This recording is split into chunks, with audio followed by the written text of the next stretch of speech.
We're here today in the Jungle Room, and I've got Rakesh Bandapalli once again with me, and we're going to be talking about something really interesting, something that I've got a love for India. Everyone knows that. I love the people, the culture, the food. Yeah. I've only been there twice, but just come back fresh from India just a week ago. Yeah. Of course, Rakesh, born and bred in just north of Hyderabad, right? Yes.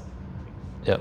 Yeah. So we're going to talk about the supply chains, and specifically, the topic is why Australia needs India more than ever in its supply chain.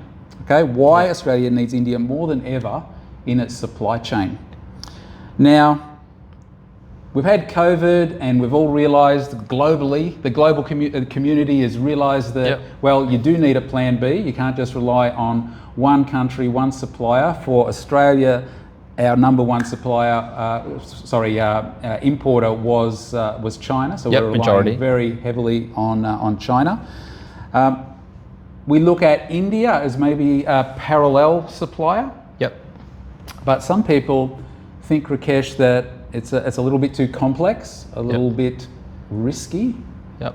What is your view on that? And can I say there's some similarities that I see? You can just go down a street in Mumbai, right? Yep. And you actually see this, nothing to do with supply chain, but it's like, well, if you can't get through that way, you just go around that way, or even if you have to go around on the other side of the road to get to your destination, there's always some redundancy somewhere to get where you need to be. And I think the supply chains and the manufacturing and where we see India working with Australia is very, very similar. But what do you think? Yeah. So, very good topic. Of course, you have a lot of interest in supply chain, probably more in India now because of your 2 recent visits. You probably have more Indian friends than me now. So I believe it's really official. Like, I think you got more friends than me. We'll have to do a count. Yeah. So, and as I always say, India is not for beginners in the first place because it is complex. Yes. And an easier way, an analogy could be, you got a lot of startups versus a legacy company with a lot of history. And if you look at these two businesses in general, you always find startup is not complex, it's easy to deal with, versus a company with a lot of history and everything. So for me, it always goes back to that point around India's got thousands and thousands of history with 27 languages, 400 dialects, cuisines all over. Like I only touched maybe 15% of Indian food. Like there's 80% of food I never actually tasted or whatever. So there's a lot goes into it, and I guess that all comes from a very long history on how things work and everything. And also every state's different in terms of how you connect with people. You probably experienced that too. You've been to 3 different states now. Practically different countries. Like almost. Really. Yeah, it's like the European Union. That was a big surprise to me. Yeah. So a lot of times I go to other states, and the only way we can talk is in English. Yep. And my wife is actually from another state as well, and that's hence we speak English at home, because now we're starting to speak more Hindi because we want to get my kids to understand the language. So back to your question, everything I said, it gets more complex once you start looking this into business lens. And if you don't have the exposure, 100% it looks complex. But the good thing is having a lot more Indians here integrated into Australian lifestyle. And I enjoy it. A lot of people enjoy it too. And then obviously we have a bigger community spread into multiple areas as well. So that really helps integrate. So that takes the complexity a little bit away, because you've got more people to rely on, to talk to and everything. And coming to supply chain perspective, obviously population wise, India has almost equal or more than population in China. Of course, the manufacturing is massive. 50 times the population of Australia, right? So literally 50. So there's bigger talent pool. Obviously, there's ambitious goals for India to grow. And even if you look at the stats, I think in the last 20 years, India is, I believe it's number 2 in terms of people with Indian descent or born here. Like after UK, India's number 2. So there's a lot of reasons, but maybe I'll just bring it down to 2 things. India has a lot of energy, and there's a lot of talent. And obviously for it's very competitive, right? Like that's what I've seen. So you've got that big population, and just even education, the scramble to get to the good universities is a competition like we could never fathom. No. You know, it's only the top couple of percent, and everyone's fighting for those positions. Yes. Yeah. So hence, I gave a very little insight, and it's complex as is. But at the same time, it does come with a lot of benefits too. And then you just got to go through the process to really understand the benefits. And I can see a lot of companies already doing that. So, So give me some of the benefits of for Australians. Doing business. With India, using India as a parallel supplier to China. What are some of the benefits over, say, other countries? Okay. There's multiple ways to look at it. So from an export point of view, Australia do export a lot of minerals to India for obvious reasons. India is the infrastructure in India is getting bigger and bigger. The manufacturing obviously is a lot bigger these days too. There's a lot more Indian cars now compared to 2 years ago now. So from a trade relation perspective, there's a lot Australia exports to India. And there's, I believe 85% of trade goods come from India to Australia are actually duty-free as well. So there is that free trade agreement that's floating around, and I'm sure it's not super clear. There's 85%. That's what I've learned so far, and vice versa too.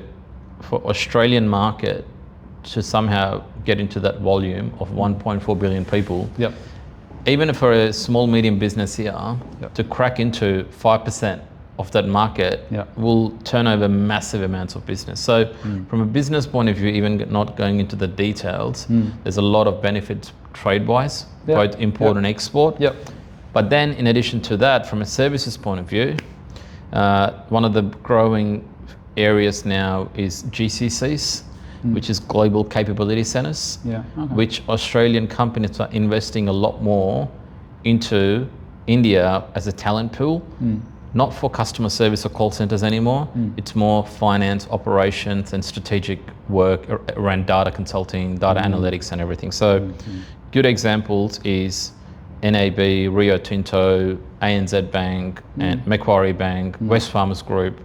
They got like thousands of people working in India. It's almost their employees working in a different country, managed by another entity, but it's all part of the group. So I think it gives a lot more access to talent pool.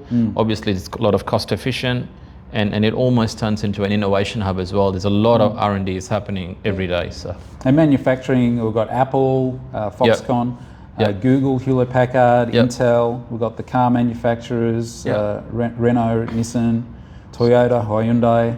They're all there. Aerospace, Kia. Airbus, General Electric, Bosch, Procter and Gamble. So there's a lot of big companies doing business in India. And one of the reasons as well, as much as I'm not a very big into studies, I've managed to get through anyway. So I managed to get through my studies and then I'm here. But there is a very strong focus in the early years of education, in STEM education in India. It's basically it's science, tech, engineering, and mathematics. So this is it incorporated. Sort of leans into supply chain as well. Like lot of thinking, logical space, right? A lot of people in Australia, especially I met a lot of mid-level, senior level execs here. Pretty much everyone from Indian background have done engineering.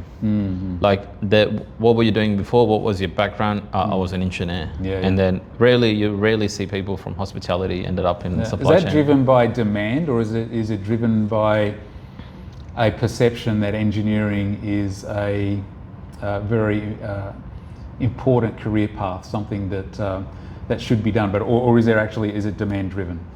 It's probably more demand driven, but definitely there is since the evolution of internet and the global trade, there was a lot of emphasis from, I guess the government sort of initiated these engineering degrees back in early 2000s, and the demand sort of continued.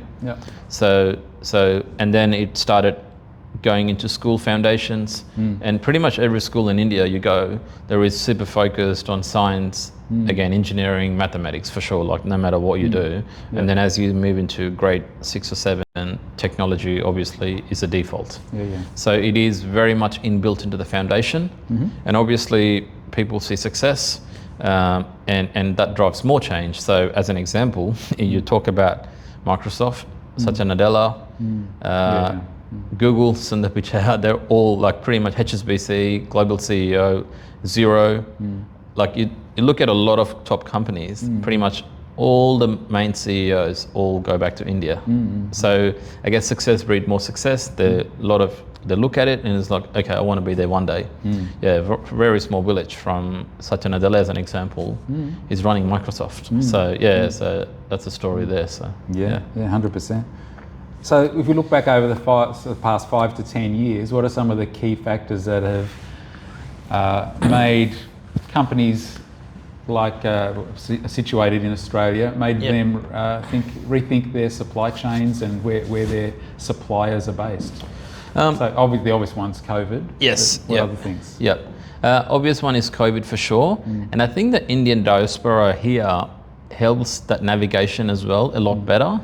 Because again, like you get to know people, maybe 5 years ago, Stephen, or maybe 6-7 years ago before joining Askla, you probably didn't have a lot to do with India. But now you're probably a lot more comfortable now to do business within India because you know a lot more. So I think the Indian diaspora as well, sort of connecting with a lot of audience here. And it's all natural, nothing intentional. It just happens from a hospitality perspective. We've always been brought up to be welcoming, respectful, and then that sort of naturally goes into every interactions we do here. And that sort of creates an impact on the relationships. That sort of transitions into business relationships. So I guess I see small little seeds everywhere. I feel COVID gave it a break for everyone to pause and think, actually, I might be able to do business. And then they started looking at all their connections, and then all these connections were already there. And it just sort of took off, I think. That was one thing I definitely observed, I mean, India in some ways is similar to China. So we look at China and it's like, okay, who else, where else could our suppliers be situated with relatively low-cost labour? They got the capabilities to deliver, and the obvious one is India, right? So similar population, fairly advanced, but very, in some ways advanced. Would you say India? In other ways not developed? In some ways super advanced. I think I had a bit of a shock as in 2021 I went to India. I was obviously not keeping up with what's happening there, because once you leave, you always have a bit of a frozen snapshot of when you permanently moved. And then things usually stuck there, but obviously things move on a lot quicker than India. Although I went to India in 19, and the next time I went in 21, even a small street vendor is using a QR code for payments. Like I'm talking literally 10 rupees. It was completely cashless, and it's like, wow. And they don't even want to use debit cards, nothing. It's all QR codes on phones, and it's like, wow. Like that was like, for me, I was blown away from a change perspective. It literally over, and it's quite a massive population, as you can imagine, and not everyone's language, obviously English is not the part of the learning journey either. So to an extent, no, like to majority of Indians, like especially the people who are in business who are in their 40s or 50s, they never got exposed to education or anything, so they would never look into studies or anything. But for them to enable, like street vendors, to enable all these QR codes and everything, either I'm sure someone would have helped them, but for the change management perspective, changing that much population suddenly digital, I was blown away. But now, obviously, there's a lot of other things. I think the infrastructure. But India, like before we move on from that, like India has a very large young population, right? Yes. So I forget the statistic, but something like 35%, 40% are under 30 years old, right? Yes. So, huge. Yeah. What advantages do you see that would have for India, for their manufacturers, for the companies that are there, and for companies looking to work with India?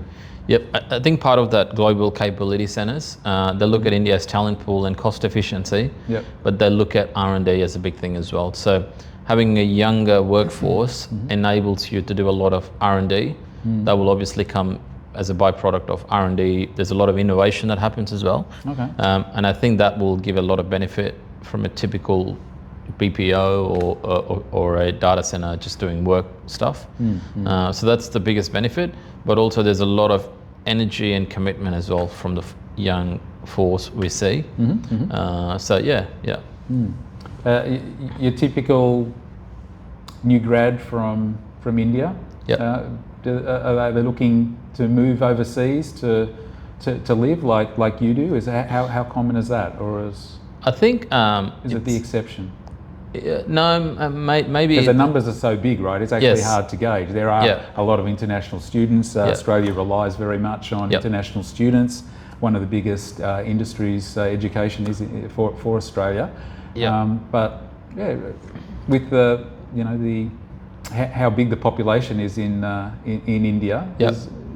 Are most students looking to go abroad, or they? Yeah, I think what a lot of people, mostly Australians, don't know, or they're not too much aware, is that a lot of universities here put a lot of money and effort into marketing, and they actually have a lot of events and education festivals. So they're going there and doing a lot of marketing to attract students here. So that's like a very active engagement. So even someone thinking to go to US or UK, it's almost like a trade fest. And so when you finish your studies, generally students would love to explore other countries as part of the process. And what I observe here typically is you backpack here once you finish your year 12 or but from an Indian parenting mindset and then the grow mindset, it's never backpacking. It's always, all right, what's the next thing? I'll go overseas, but I'll study. That's always been the thing. I'm sure it's changing, and there's a bit of mix now these days. So given there's a lot of push from Australia going and doing all these trade fairs, they're definitely doing a great job because there's a lot of students coming in. But what I've noticed is that maybe the last 5 years, maybe COVID, maybe a little bit before COVID as well, a lot of students want to go back as well. So maybe pre-20, it was you always... mean they do their masters and they decide not to stay here, an extended visa. Yes, because the standards of living in India has increased dramatically as well. The lifestyle, the services and everything else around it, maybe to a larger population, now they find it easier and comfortable to go back. So I'm seeing that a lot more these days. And then when I see students and everything, what's next is like, oh, I just go back. Compared to previously, it's like, oh, I want to stay here, I'll figure out something. There's more people moving into that side. So yeah. Okay. So some real world examples. And you don't need to name clients, just sort of patterns. So Australian companies testing India cautiously versus committing. What do you see? Is it are companies sort of testing their water, testing the water in India, or are they fully committing? I guess it's pretty obvious. Maybe an easy example to do is there are companies fully investing millions, maybe billions of dollars right now as we speak in AI. Because they're already ahead of everything. They know what's happening. Like I think Facebook, Meta put close to 180 billion in AI marketing and all that stuff, right? But then you have a lot of companies just testing still, like they're still subscribing to AI note takers. So there is such a big gap in terms of one company doing this versus companies doing billions of dollars. I feel there is same in India as well. That you look at Westfarmers Group, I can name it because it's open, like Anko brand is a purely Indian brand with, I'm sure it's 20,000 or even bigger workforce, just managing the whole operations, finance and everything in India. So for them, it's not testing waters anymore. Like they are fully there. Like there's teams and everything. So, but then on the other side, people who are not across it, they're thinking, oh my God, there is a missed opportunity here. But they're super mindful. I get it because of business circumstances or not much exposure. And I've got clients who are in that journey with me now, where I got my own business in India and here. They're testing a portion of the IT work with me. Because they want to give it a go first. And I got some customers that rely on me fully now because I'm their only IT, I guess, supplier. So yeah, there's a range of things. So when an Australian company, for instance, engages an Indian company, for what might be some development work, or might be delivering a project of some sort. What things should they be careful of? And just to add to that, from what I've seen, and I'd like to hear what you think, is that a lot of issues happen and even failures happen when there's a lack of communication. It's those little subtle communication instances where it failed, where someone has given a go live date, but it was taken as an indicative date, or there's some communication failure has caused it to for the project to fail. Yeah. But what do you think? I think the biggest thing is more look at this partnership as a strategic partnership than a supplier. And I've seen a lot of discussions. I've been part of a lot of discussions where I didn't want to engage with some projects as well intentionally, because from the get-go, they're always looking at the engagement, the whole piece as a supplier, and putting some unrealistic KPIs. To an extent that, what would we consider someone there working 12 hours a day, as an example? Okay. So that's still a communication issue, though, right? Yes, yeah. So and I've heard this before. Is that what then happens is the failure is that in this case, Indian supplier doesn't tell them that it's that it's not achievable. But plays along anyway. Yes. And then it fails. It's almost like they knew it was going to fail, but they didn't have that discussion about, well, this is what the customer wants, and that's what we're going to have to try and give them, where it would be way better to readjust to a realistic time frame, you know? Yeah, no, I've definitely seen it, and at least from my perspective, my workings or discussions always around setting up much more partnership agreements rather than it being a supplier-vendor relationship, and taking them along the journey. To an extent, I actually offer my customers to come to India with me as well. And again, a lot of exposure there in terms of cultural exposure, the team exposure. I feel it brings a lot of people closer together. And obviously with my hospitality background, I enjoy hosting. You know that too. So, 100%. So I think the communication is super important, and setting expectations and having these open, transparent discussions from the get-go is super important. And the other side as well, I'd really enjoy working here in this landscape, Australian landscape, and I'm very thankful for that. And I actually really enjoy the relationships I have with a lot of my customers too, and very open. And the fact that I'm here makes things a lot easier, because I know the work culture. If it goes delayed by a few weeks, and if you know that 2 weeks before, I pick up my phone and tell them. A lot of cases, it's actually okay. What's not okay is telling them the day before. So I guess that's probably another bit of a barrier from Indian companies. If you don't have a bit of a base or a setup, that might actually have a little bit of a challenge with the communication. But it's all work in progress, and it's never going to be perfect. But yeah, it's always here to navigate these challenges. And I'm sure with all your network now, you can incorporate those communication into the friends you have. So, doing my best, man. Doing my best. So to finish off, give us a few, let's say 3 really solid reasons why businesses in Australia should look at India as their parallel supplier.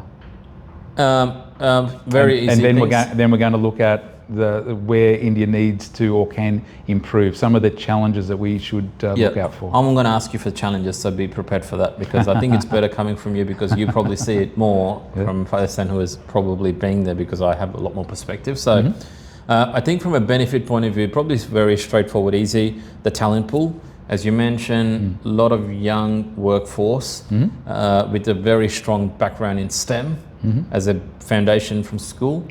So there is untapped talent pool ready to go beyond and then do a lot of work. So that's one thing, is talent pool. The second thing is obviously efficiency as well. So it will obviously benefit the business in lots of different ways. So I don't have to talk too much about it. And for me, I'm always a passionate startup person, so R&D. So I think talent pool, efficiency, ability to do a lot of R&D will definitely put the companies in a really good spot compared to your other ways of doing business. India will definitely be a very good spot to support companies here. Okay. Over to you now. Oh, for the challenges. Tell me some of the challenges, and I'll talk through them as well, but I want to hear from you first. Yes. Well, I think that... Don't tell me I'm nodding head. Don't get me started. Don't get me started. So communication is one. Yes, English is a second language for most people. Let's say under 35, English would have been taught at school as a second language.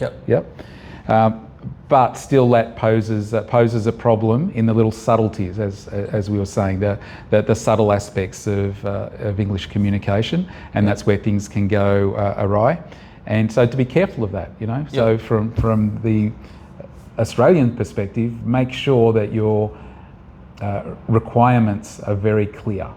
And if there's a slightest doubt, then double confirm that you're comfortable that the Indian contact you're dealing with really does understand what the requirements and what targets and when those targets have to be met.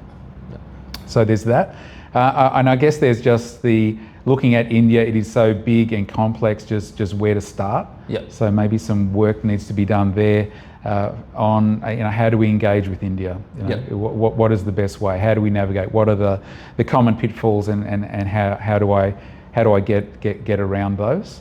And then I guess I think it's just too easy not to do anything and just rely on our current suppliers. But then, then another COVID or some other disaster, some other disruption happens, and we're again let down by a single supplier, and realise that we do need that parallel supplier.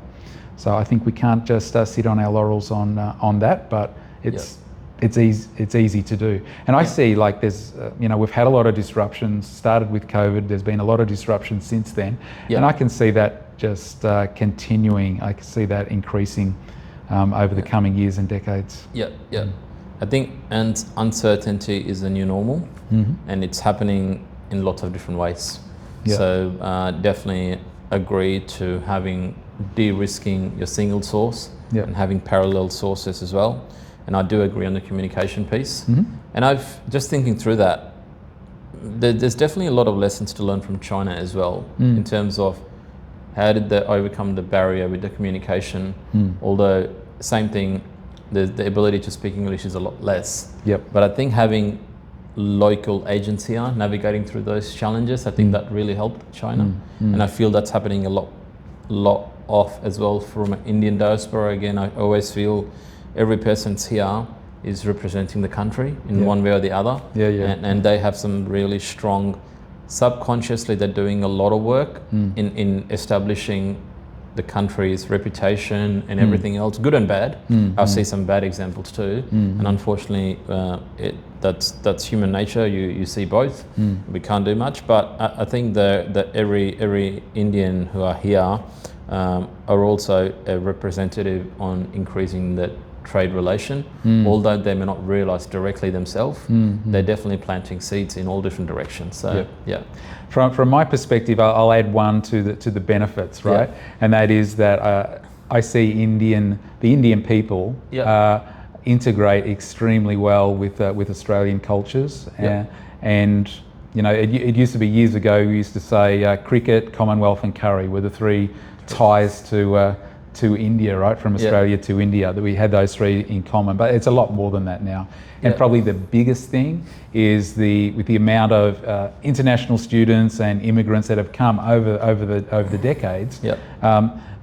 Most Australians know many people of Indian background, and so it's quite familiar for us, and we can see how easy that integration is. I don't know, there's a similar way of thinking To me, there is an aspect of that laid back type of person that Australians are known for. And I do see that to a certain degree in Good people from observation. Indians. Yeah.